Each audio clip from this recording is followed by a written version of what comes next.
Part 1. Think. The seed of every result. Jeff Keller wasn't born a motivational speaker. He was a lawyer, the kind with good pay, long hours, and quiet dissatisfaction humming in the background. His turning point wasn't dramatic. It was internal. One morning, after years of going through motions, he realized his life wasn't being driven by talent or luck, but by thought. He writes, "Before you can achieve anything, you must first see it in your mind."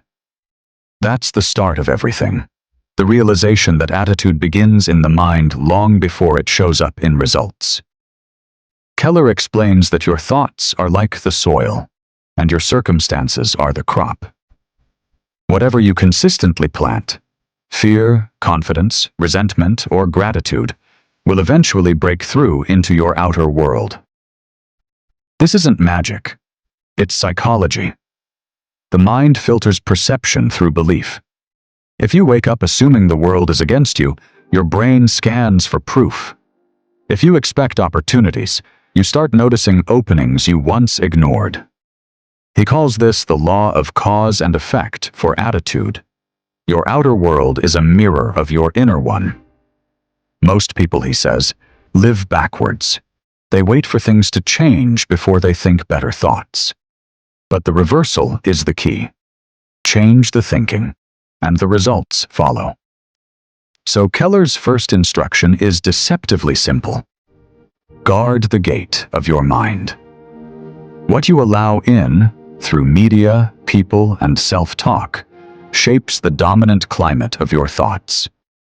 If you feed your mind with negativity and gossip, you'll operate from scarcity and comparison. If you fill it with learning and gratitude, you'll act from growth. He reminds us that your attitude is like a thermostat. It sets the tone, not just reacts to the weather. When you choose optimism, you don't deny difficulty. You redefine it. Challenges become signals to stretch, not shrink. Then comes his famous line, "You can't travel within and stand still without." That's Keller's quiet rebuke to comfort. You cannot evolve internally without your world reflecting that change back to you. Think bigger thoughts, and you'll naturally take bigger actions.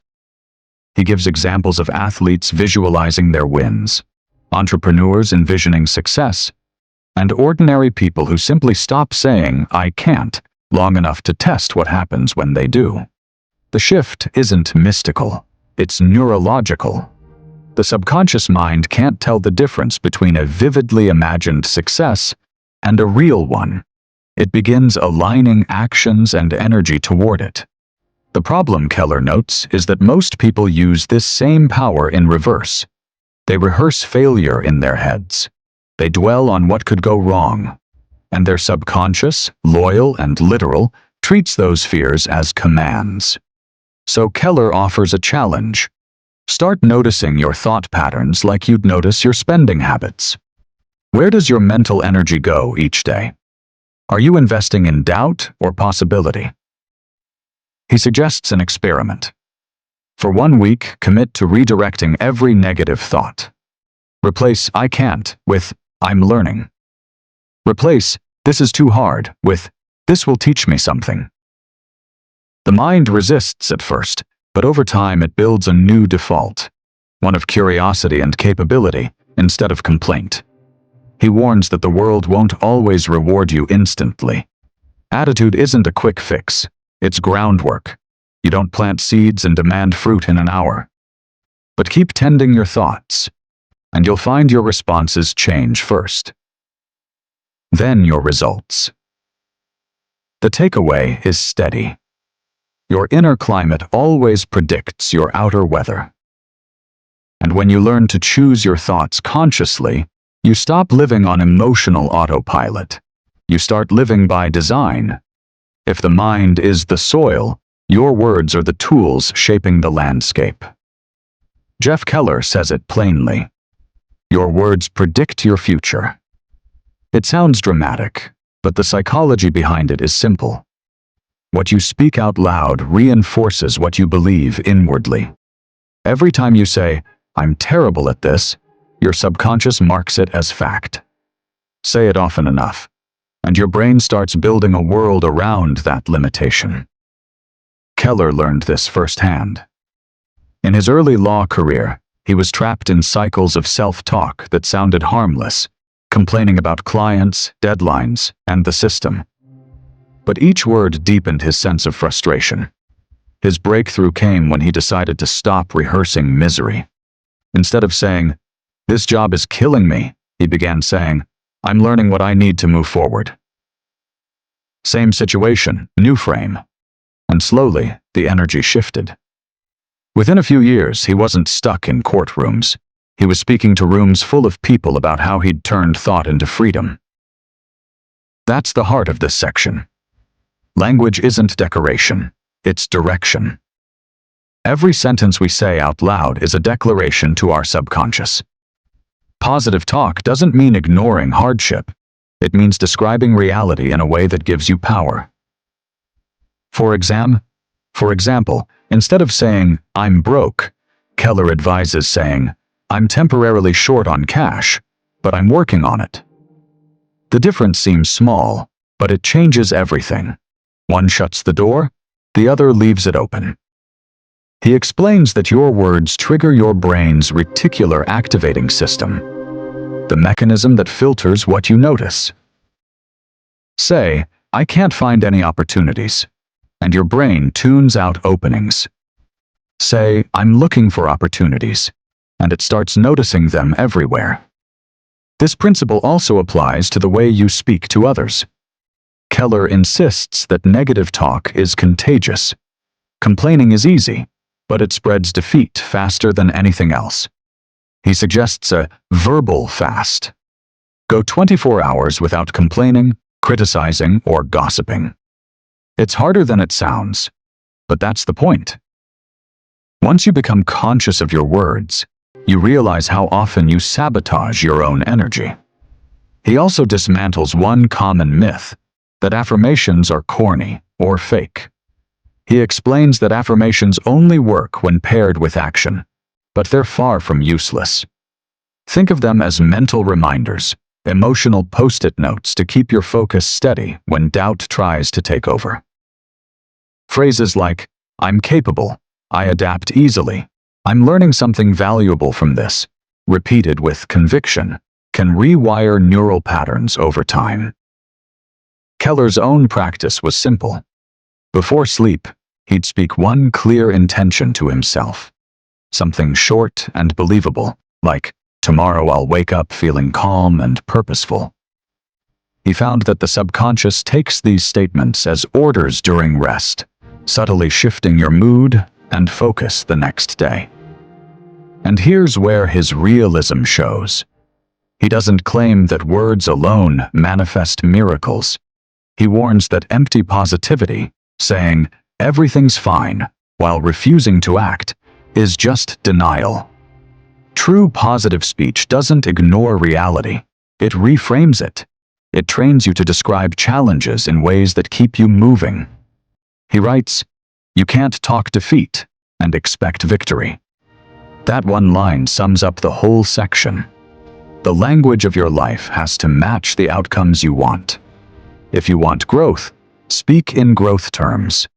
If you want peace, stop rehearsing chaos. There's also a deeper effect, how your words affect others. When you choose encouraging, confident language, you lift the collective energy around you. Keller saw this in his workshops. When one person started speaking solution-oriented sentences, the tone of the entire group shifted. That's the social power of attitude. It radiates outward through speech. So, Keller suggests building a verbal habit loop. 1. Notice your most common phrases. 2. Reframe every phrase that limits or labels you. 3. Repeat empowering alternatives until they feel natural. Over time, this rewires both your emotional response and your identity. You stop speaking as someone struggling and start speaking as someone becoming. His core point lands like this. Your words are your commands. Speak what you want to see, not what you fear. Because in the end, The subconscious doesn't know you're just venting. It listens. It obeys. Jeff Keller saves his sharpest insight for last, because without action, attitude is just a daydream dressed as progress. Thinking and speaking create alignment, but acting turns potential into proof. He calls this final layer attitude in motion. It's the difference between people who believe they can and those who actually do. Most of us, Keller says, wait to feel motivated before acting. But that's backwards. Action creates motivation. Move first, and the emotion catches up later. He tells a story from early in his speaking career. After leaving law, Keller didn't have clients lined up. He had one talk scheduled at a small community event, a few dozen people at most. He could have waited for more opportunities, but instead, he treated that single talk as the start of his new life. He gave it everything. One attendee recommended him to a business group. That led to another invitation, and another. Within months, momentum had replaced hesitation. His takeaway: you can't steer a parked car. Start where you are, with what you have, and trust that clarity grows through motion. Keller explains that the universe rewards direction, not perfection. When you act, even imperfectly, you generate feedback. That feedback sharpens your path. Waiting to figure it all out is just fear disguised as strategy. He breaks this process into 3 layers. 1. Start small, but start now. Don't underestimate the compound effect of small, consistent steps. Keller compares attitude to a muscle. If you want it to grow, you have to move it daily. That means showing up, even when the outcome isn't clear. Maybe it's sending one email, writing one page, learning one skill. Each action plants evidence in your subconscious that you're a doer, not just a dreamer. Over time, these small wins stack into confidence. He says, every time you act in line with your goals, your mind takes note. It begins to trust you, that self-trust becomes fuel. It keeps you from needing external validation to continue. 2. Embrace setbacks as feedback. Here's where most people drop off. They misinterpret struggle as a signal to quit. Keller reframes it as a sign of growth. He writes, a setback is never the end unless you stop there. The key is to view challenges as data. When something fails, don't dramatize it, dissect it. What went wrong? What can be improved? That analytical approach removes emotional charge and keeps you learning. Keller's own speaking journey wasn't smooth. He faced rejection, silence, small crowds. But each event taught him something: pacing, delivery, connection. Those lessons built resilience. His rule was simple: never waste a bad day. If it's painful, it's teaching you something your comfort never could. 3. Keep your inner dialogue in sync with your actions. Thought, speech, and action have to align. Otherwise, you create internal friction. You can't say, I'm confident, and then avoid every challenge. You can't think, I'm improving, and then refuse to practice. Your subconscious reads contradictions as confusion and slows your progress. Keller's method: every morning, one clear intention, one aligned action. For example, intention: today I'll be proactive. Action: I'll initiate one conversation I've been avoiding. By closing the loop between mindset and motion, you signal to your subconscious that you mean what you think and say. That consistency builds momentum. Over time, this process becomes a self-sustaining cycle. 1. Positive thought sparks belief. 2. Empowering speech reinforces that belief. 3. Consistent action proves the belief true. That proof becomes your new identity, which fuels even stronger attitude. It's a loop that feeds itself. Keller calls this the upward spiral. He contrasts it with the downward one: negative thought, negative talk, inaction, regret. The choice between those spirals defines whether your life expands or contracts. He doesn't pretend attitude makes life easy. It doesn't cancel pain or remove failure. But it gives you leverage, a way to stay centered and effective even when the world throws chaos at you. That's what separates those who bend from those who break. By the final pages, Keller brings it home. Attitude isn't something you fix once. It's something you maintain. Like health or discipline, it needs daily care. You adjust, refocus, and renew it each morning. He encourages readers to treat every interaction, every challenge, as a test of posture. Will I respond with defeat or with direction? Closing reflection. Living with intent. Jeff Keller ends the book the same way he started his journey. Not with grand philosophy, but with personal responsibility. He reminds us that attitude isn't what happens to you. It's what you bring to what happens. Your mind shapes your reality through what you think, speak, and do. Those three choices, repeated over time, form character. And character determines destiny. So, the next time you feel stuck, don't ask, "What should I do?" Ask, "What attitude am I bringing to this?" Because that's the lever that moves everything else. Keller's quiet challenge stays with you long after the book ends. If your attitude can change your world, why not start now?